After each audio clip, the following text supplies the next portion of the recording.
우리가 부활절이나 추수감사절 같이 연합 예배를 드릴 때마다 제가 참 감사하는 거는 우리 아이들이 참 얌전하게 예배 드린다는 거예요. 그죠? 이렇게 얌전하게 예배를 드리는 애들이 있을 수가 없어요.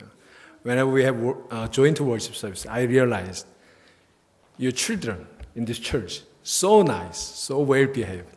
So I'm very proud of you. So keep this attitude during my 20-minute sermon.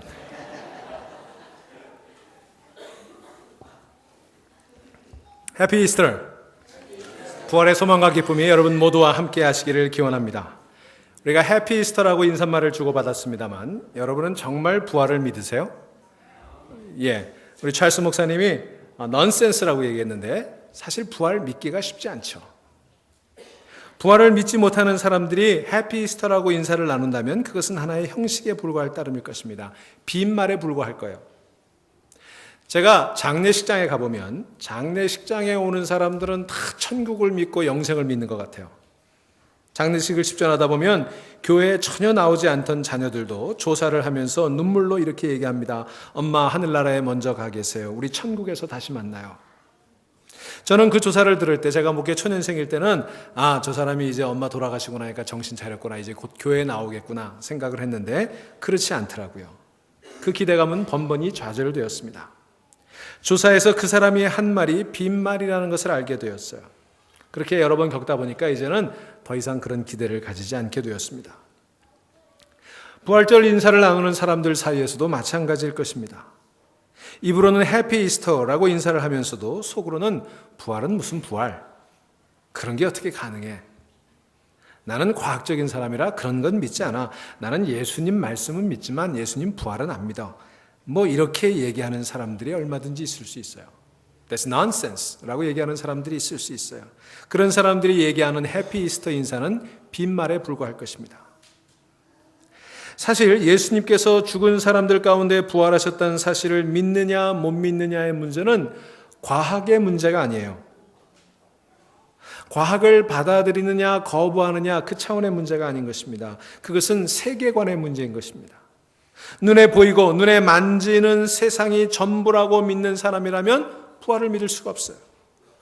죽음 이후에는 아무것도 없다고 믿는 사람들은 부활을 받아들일 수가 없습니다. 부활은 죽기 이전 상태로 돌아오는 게 아니라 부활은 죽음의 상태로부터 뚫고 나가는 것이라는 것을 알지 못하면 부활을 믿기가 어려워요. 세상에 어떻게 리와인드 할 수가 있겠어요? 여러분, 예수님의 부활은 필름을 리와인드 하는 게 아니에요. 뒤로 돌리는 게 아니에요. 예수님의 부활은 필름이 끊긴 줄 알았는데, 그 필름이 스탑한 줄 알았는데 예수님 죽고 나서도 그 필름이 계속 나가더라는 거예요. 계속 돌아가더라는 거예요. 이것을 믿지 못하면 부활은 우리에게 말이 되지 않는 이야기입니다. 예수께서 부활하셨다고 믿는 것은 우리가 눈으로 보고 손으로 만져서 아는 세상보다 더 큰 세상이 있음을 믿는 거예요. 우리가 숨쉬며 느끼는 이 목숨보다도 더 큰 생명이 있을 수 있다고 믿는 것입니다. 그 같은 세상이 있고 그 같은 생명이 있다는 사실에 마음을 열어놓지 않는 한, 그렇게 세계관이 바뀌어지지 않는 한 우리는 부활을 믿을 수가 없습니다. 부활하신 주님을 만나는 순간 그 사람은 우리가 아는 이 세상보다 더 큰 세상이 있고 우리가 알고 있는 목숨보다 더 큰 생명이 있음을 알게 되는 거예요. 그 예수님을 여러분 오늘 만날 수 있기를 주의 이름으로 축원합니다. 그래서 부활을 믿게 되면요, 세계관이 뒤집어지는 거예요. 세계관이 달라지게 되면 그 사람의 삶의 태도와 삶의 방법도 달라지게 되는 것입니다. 그게 부활이에요. 예수님의 제자들이 그랬고 초대교회 교인들이 그랬습니다. 우리 믿음의 선진들이 그랬습니다. 부활하신 예수님을 만나기 전까지 그들도 손에 만져지는 것과 눈에 보이는 것이 전부라고 믿으며 살아왔습니다. 그랬기에 예수께서 십자가에 못 박히셨을 때 그들은 다 끝났다고 생각했어요. 그분에게 걸었던 꿈이 물거품 되었다고 생각했습니다. 그리고 예수 때문에 자신들도 끝장날까 두려워 예루살렘 어두운 뒷골목 골방에 모여서 문을 걸어 잠그고 꼭꼭 숨어 있었습니다.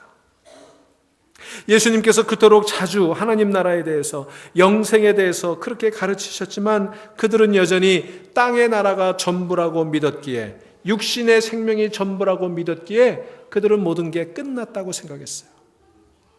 그런데 어느 날 그들이 예수님이 부활하셨다고 떠들고 다니기 시작했어요. 유대인들과 로마인들은 그들을 침묵시키기 위해서 위협도 해보았고 투옥시켜보기도 했지만 또 때로는 죽이기까지 했지만 그들을 멈출 수가 없었습니다. 그들은 결코 주눅들지 않았습니다. 예수가 부활했다는 그 말만 하지 않으면 살려준다고 해도 그들은 그 말을 계속 떠들고 다녔습니다. 그런 말을 하다가 다른 친구들이 죽는 것을 보고도 그들은 침묵하지 않았습니다. 자신의 재산과 목숨을 다 희생한다고 해도 예수가 부활했다는 사실에 대해서 결코 저들은 침묵하지 않았습니다. 무엇이 저들을 그렇게 달라지게 만들었을까요? 그것은 그들의 세계관이 바뀌었기 때문입니다. 그것밖에는 다른 대답이 없어요. 여러분, 그들이 부활을 떠들고 다녀서 돈이 생겼다. 그러면 이해할 수가 있겠죠. 그들이 부활을 떠들고 다녀서 출세할 수 있었다. 그러면 믿을 수 있겠죠. 그런데 돈을 벌기는커녕 가진 것도 다 잃어버리고 명예를 얻기는커녕 명예마저도 다 뺏겨버리고 목숨을 잃어버릴 위험에도 불구하고 그들이 그렇게 떠들고 다녔던 이유, 그들이 세계관이 뒤집어졌다는 것 말고는 설명할 길이 없는 것입니다. 목숨과는 비교할 수 없는 찬 생명이 있다고 믿었고 이 땅의 나라보다는 더 큰 하나님의 나라가 있다고 믿었습니다. 하나님의 나라를 얻기 위해서 그들은 이 땅의 나라를 얼마든지 포기할 수 있다고 믿었습니다. 영원한 생명을 얻기 위해서는 목숨을 얼마든지 희생할 수 있다고 생각하기 시작했습니다. 하나님의 나라의 보화를 위해서라면 자신의 재산도 다 바칠 수 있다고 그렇게 믿기 시작했습니다. 그만큼 그들은 새로운 세상에 대해서 확신을 가질 수 있었던 것입니다. 왜? 부활하신 예수님을 만났기 때문입니다. 예수님께서는 사실 살아생전에 그들에게 그와 같은 말씀을 여러 차례 가르쳐 주셨습니다. 하지만 그때 그들은 그 말씀을 깨닫지도 못했고 받아들이지도 못했죠. 그랬기에 예수께서 십자가에 달려 돌아가실 때 모두 다 흩어져 버렸습니다. 불똥이 자신들에게 튀지는 않을까 두려워 떨었습니다. 그토록 이해력이 없고 믿음이 없고 겁이 많았던 그들이 어떻게 그렇게 달라질 수 있었을까? 보았기 때문입니다. 확실하게 보았기 때문이에요. 만났기 때문이에요. 부활의 주님을 만났기 때문입니다. 부활하신 주님을 보고 그를 만났기에 그들로서는 도저히 이해할 수 없는 모습으로 다시 나타나신 예수님을 보았기 때문에 그들의 삶이 달라졌던 것입니다. 예수님의 죽음으로 필름이 끝난 줄 알았는데 예수님에게서 그 필름이 계속 돌아가고 있던 것을 발견했던 것입니다. 그제서야 그들에게는 과거에 예수님께서 말씀하셨던 그때는 이해하지 못했던 그 말씀들이 떠오르기 시작했습니다. 아, 그런 뜻이었구나. 아, 그래서 그렇게 말씀하신 거였구나. 하나님의 나라가 있다는 것, 영원한 생명이 있다는 것, 죽음으로 이 세상에 결코 끝나지 않는다는 것, 우리가 이 땅에서 누릴 수 있는 것보다 더 크고 더 영원한 것이 따로 있다는 것, 그게 비로소 믿어지기 시작했어요. 세계관이 뒤집어진 것입니다. 그래서 그들은 사는 방법도 달라졌어요. 세상을 보는 눈이 달라지니까 사는 방법이 달라지는 거예요. 오늘 마지막 우리 고린도전서 15장 마지막 절에 보면 사도 바울이 이렇게 얘기합니다. 그리스도 안에서 우리가 바라는 것이 이 세상에만 해당되는 것이라면 우리는 모든 사람 가운데서 가장 불쌍한 사람일 것입니다. 무슨 얘기냐면 만약 부활이 거짓이라면 자기는 세상에서 가장 불쌍한 사람이라는 뜻이에요. 더 쉽게 얘기하면 마치 금광이 있는 것으로 알고 전 재산을 다 팔아서 온 인생을 거기 다 걸었는데 거기에 금광이 없다면 어떻게 되는 거예요? 망하는 거잖아요. 불쌍한 사람 되는 거잖아요. 그 얘기를 하고 있는 거예요. 여러분, 사도 바울은 부활하신 주님을 만나고 세계관이 뒤집어졌습니다. 그동안 살아오던 방식을 완전히 새로운 삶으로 살기 시작했습니다. 그가 부활하신 주님을 만났을 때 그의 인간적인 조건은 사실 대단했죠. 그의 이력서는 화려하기 그지없었습니다. 혈통에 있어서나 가문에 있어서나 출신 지역에 있어서나 교육 정도에 있어서나 경력에 있어서나 그의 성품에 있어서나 당시에 누구도 따라올 수 없을 정도로 그는 훌륭한 사람이었습니다. 그것으로 그는 일평생 호의호식하며 자신이 하고 싶은 것을 하며 살 수 있는 그런 조건을 가진 사람이었습니다. 하지만 그는 부활하신 주님을 만났고 그로 인해 새로운 세상에 눈을 떠버리게 된 것입니다. 새로운 세상에 눈을 뜬 다음 그는 이전에 그토록 자랑스럽게 여겼던 그 화려한 이격서를 다 구겨버렸어요. 이 땅의 나라가 전부라고 생각할 때는 그것이 대단해 보였는데 하나님의 나라에 눈을 뜨고 나니 아무것도 아님을 깨달았기 때문입니다. 땅의 나라가 전부라고 여겼을 때 그렇게 이롭게 보이던 것들이 부활하신 주님을 만나고 보니까 오히려 해롭다고 여기지기 시작했습니다. 그래서 빌립보서 3장 8절에 바울은 이렇게 말합니다. 나는 그 모든 것을 오물처럼 배설물처럼 여겨버렸다. 세상이 뒤집혀도 사정없이 뒤집힌 거예요. 뿐만이 아닙니다. 그는 하나님 나라를 위해 그리고 예수 그리스도의 부활의 복음을 위해 그 어떤 희생도 기꺼이 감당했습니다. 여러분, 바울이 고린도후서 11장 23절 이하에 보면 자기가 예수 만난 이후에 얼마나 극심한 고통을 당했는지를 고백한 적이 있어요. 우리 같으면 예수 만나서 참 팔자 사납게 됐다, 그렇게 얘기할 만한 그런 고백이에요. 한번 들어보시겠습니까?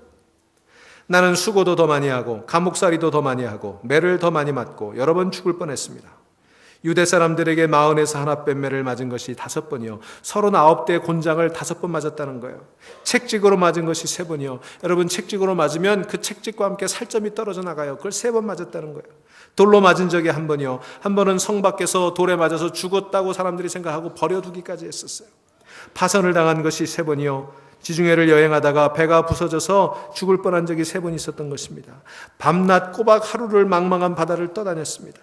여행하는 동안에는 강물의 위험과 강도의 위험과 동족의 위험과 이방인들의 위험과 도시의 위험과 광야의 위험과 바다의 위험과 거짓 형제의 위험을 당하였습니다. 수고와 고역에 시달리고 여러 번 밤을 지새우고 줄이고 목마르고 여러 번 굶고 추위에 떨고 헐벗었습니다. 그 밖의 것은 제쳐놓고서라도 모든 교회를 염려하는 염려가 날마다 내 마음을 누르고 있습니다.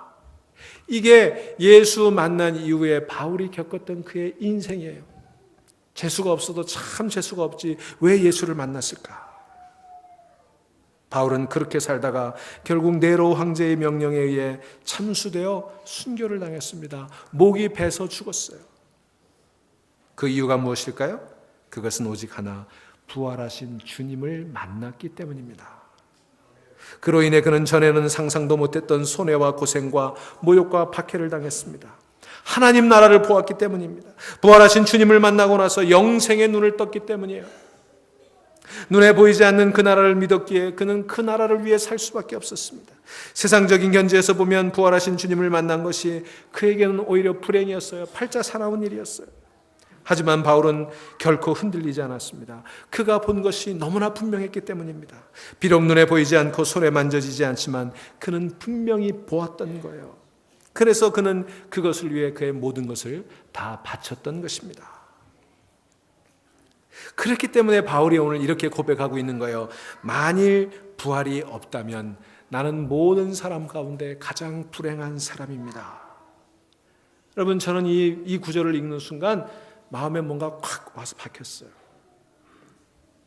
바울이 지금 부활을 믿지 못하겠다는 사람들에게 이렇게 얘기하고 있는 거예요. 내가 사는 걸 좀 보십시오. 내가 사는 이 꼬라지를 한번 보세요. 내가 부활하신 주님에 대해 털끝만큼이라도 의심이 있었다면 그렇게 살았겠습니까? 이렇게 얘기하는 거예요. 저는 이 얘기가 제 가슴에 와서 박혔어요. 나라면 그렇게 얘기할 수 있을까? 나라면 그렇게 살고 있는가? 저는 이 대목을 두고두고 묵상하면서 저 자신에게 물어보았습니다.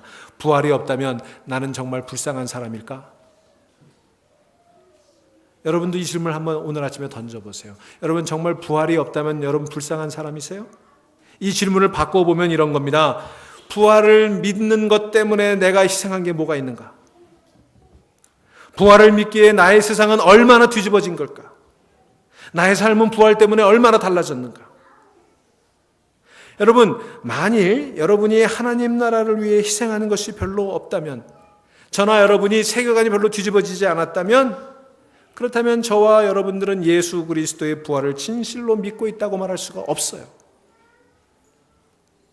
제가 아는 어떤 분이 부인의 간절한 기도와 전도로 7년 만에 교회를 다니기 시작한 분이 있어요. 그런데 재미있는 것은 그분이 7년 만에 교회를 나가기 시작하면서부터 내린 결론이었어요. 이분이 참 이성적이고 합리적이고 머리가 좋은 분이었어요. 그래서 어떻게 결론을 내렸냐면 가만히 생각해 보니까 이런 생각이 들었어요. 만일 내가 예수를 안 믿고 살다가 죽었는데 예수님 계시면 나는 어떻게 될까? 나는 망하는 거다. 그죠? 예수님 없는 것처럼 살았는데 예수님 계시다면 나는 망하는 거잖아요. 반면에 예수님 계시다고 믿고 살았다가 죽었는데 예수님 안 계시다. 그러면 별로 손해볼 게 없더라는 거예요. 그래서 믿져야 본전이다. 예수 믿자 그랬다는 것입니다. 여러분 웃으셨지만 사실 우리 가운데 이렇게 생각하는 사람이 많아요. 예수 믿어서 믿져야 본전이지. 예수님 계시면 천국 있으면 장땡 잡는 거고 안 계시면 믿져야 본전이지. 혹시 여러분 이런 생각 가지고 있지 않으세요? 여러분 그러나 만약 우리가 이렇게 예수님 믿는다면 그거는 기독교의 본질을 왜곡하는 거예요. 왜냐하면 우리가 제대로 믿으면 잃어버릴 게 많아요. 많이 잃어버려야 제대로 믿는 거예요. 뭔가를 희생하고 뭔가를 잃어버리지 않는 믿음이라면 그거는 참 믿음이 아니에요. 우리가 만일 믿는다고 하면서 내 시간의 적은 부분, 일주일에 한두 시간 혹은 한 달에 한두 시간만 하나님을 위해 바친다면 하나님이 안 계시는 것으로 드러나도 별로 잃은 게 없을 거예요. 별로 손해봤다는 느낌 안 들 거예요. 하지만 매일 내 시간의 가장 중요한 부분, 새벽 제단을 쌓으며 하루에 첫 시간을 하나님께 드리고 일주일에 여러 시간 하나님 말씀 읽고 기도하고 교회를 섬기는 일에 투자했다면 만약 하나님 안 계시다고 그러면 여러분 얼마나 손해예요. 그 시간 동안 다른 걸 했으면 얼마나 큰 일을 했겠어요.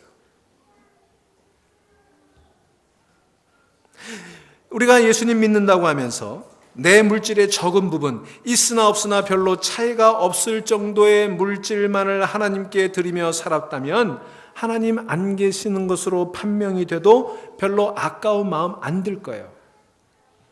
하지만 내 수입의 가장 첫 부분을 11조로 하나님께 드리고 하나님 나라와 복음을 위해 내 것을 아낌없이 다 바쳤다면 하나님 안 계시는 것으로 판명되었을 때 얼마나 아까울까요? 그 물질 더 다른 귀한 데 썼으면 더 좋지 않았겠어요? 믿는다고 하면서도 자신의 욕심과 야망을 위해 살았다면, 오직 자기 자신과 자신의 가족만을 위해 분투했다면 하나님이 없는 것으로 드러난다고 하더라도 잃은 것이 별로 없었을 것입니다. 교회에 오더라도 자신이 얻을 것만 찾고 그렇지 않은 것에 외면했다면 하나님 안 계셔도 손해봤다는 느낌 안 들 거예요. 하지만 예수 그리스도를 주님으로 섬기기에 자신의 욕심과 자신의 야망과 자신의 인생의 목표를 다 그분 앞에 내려놓고 그분을 위해 산 사람이라면 하나님 없는 것으로 드러날 때 얼마나 잃은 것이 많았겠습니까? 여러분 잘 기억하세요.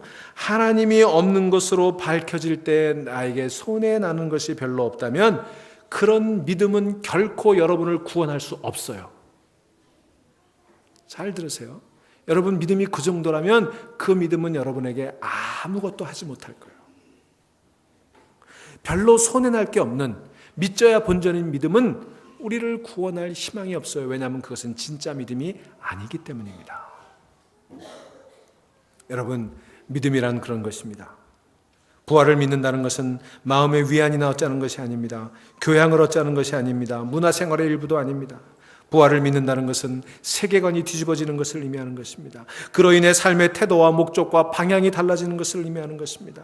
세상적인 기준으로 볼 때 어리석은 일도 마다하지 않는 것입니다. 세상적으로 볼 때 손해보는 길을 택하는 것입니다. 다른 사람들이 모두 넓은 길, 편한 길을 갈 때 나 혼자 고난의 길, 좁은 길을 걸어가는 것입니다. 가시밭길을 선택하는 거예요.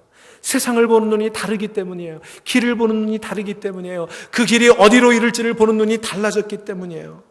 진짜 믿는다는 것은 그러므로 하나님 나라를 위해 기꺼이 손해도 당하고 모욕도 당하고 박해도 당하고 때로는 목숨까지도 잃는 것을 의미하는 것입니다. 그러니 여러분, 하나님이 없는 것으로 판명될 때 우리는 잃는 게 있을까요? 없을까요? 그런데 여러분, 우리가 여기서 꼭 기억해야 될 것이 있습니다. 그렇게 하나님 없는 것으로 판명되면 너무나 잃을 것이 많을 정도로 세계관도 바꾸고 인생의 목적과 의미도 다 바꾸고 그렇게 주를 위해 헌신하며 살아가는 그 믿음에는 이 세상에서 치르는 대가와는 비교할 수 없는 높은 차원의 상급이 주어진다는 것입니다. 물질적인 손해와 육체적인 고통에 비할 수 없는 값진 대가가 따르는 거예요. 여러분, 험난한 산을 등산할 때 생각해 보십시오. 발이 아프고 그리고 숨이 헐떡거리게 되고 그리고 온몸이 빠개지는 것 같은 그 고통을 누리지만 그 산의 정상에 올라갔을 때 그 모든 고통이 사라지며 감격을 누리게 되지 않습니까? 우리 믿음이란 그런 거예요. 대가를 치르지만 그러나 우리가 치른 대가와는 비교할 수 없는 놀라운 그런 상급이 주어지는 것이 우리 기독교 신앙인 것입니다. 부활을 진실로 믿는 사람, 많은 대가를 치를 수밖에 없지만 그와는 비교할 수 없는 상급이 주어지는 줄로 믿으시기를 바랍니다. 그렇게 누리는 가장 큰 대가는 바로 기쁨입니다.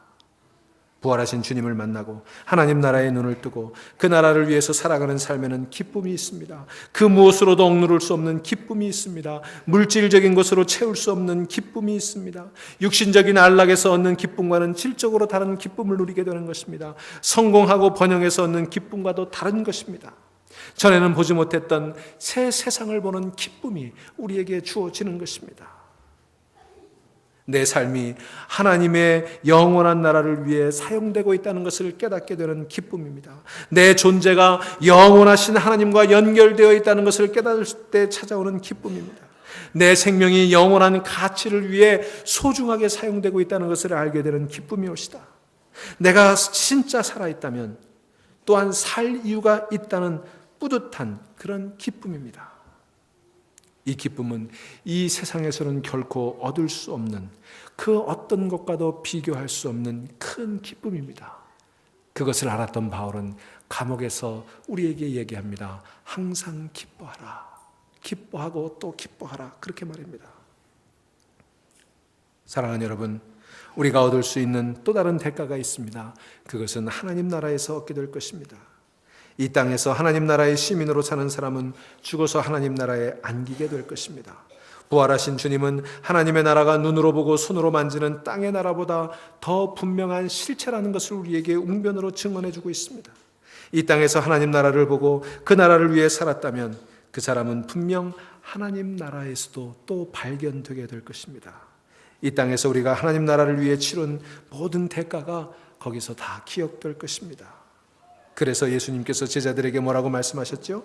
마태복음 5장 11절로 12절, 너희가 나 때문에 모욕을 당하고 박해를 받고 터무니없는 말로 온갖 비난을 받으면 복이 있다. 너희는 기뻐하고 즐거워하여라. 하늘에서 받을 너희 상이 크기 때문이다.